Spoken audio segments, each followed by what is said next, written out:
Kumusta mga ka-co-op? Narito po ang inyong guide para sa paparating na 34th General Assembly. 3 easy steps na kailangan nating malaman. Step 1. Registration. Ang registration ay magsisimula ng 7 hanggang 9 AM lamang. Ang mga miyembrong magpaparehistro ng lagpas 9 AM ay hindi na po makakasali sa raffle draw. Kaya siguraduhin maaga tayong darating para hindi ma-miss ang pagkakataong manalo. Paalala lang po na huwag nating kalimutan dalhin ang ating invitation at isang valid ID. Pumunta lamang po sa ating registration area upang maskan ang QR code na nakalagay sa ating mga invitation. Pagkatapos maskan at ma-verify ang ating QR code, may matatanggap po tayong dalawang resibo.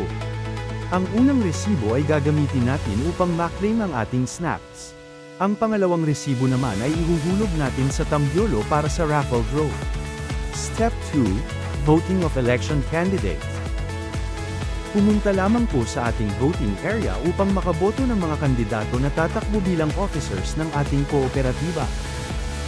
Huwag mag-alala sa pagboto dahil mayroon pong mag-a-assist sa atin sa pagpili ng ating mga kandidato.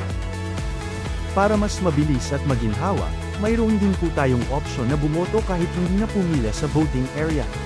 Maaari na po kayong bumoto mula sa inyong upuan sa pamamagitan ng pag-scan ng QR code na aming ipaprovide. Kinakailangan lamang po na may mobile data ang inyong cellphone. Step 3. Giveaways.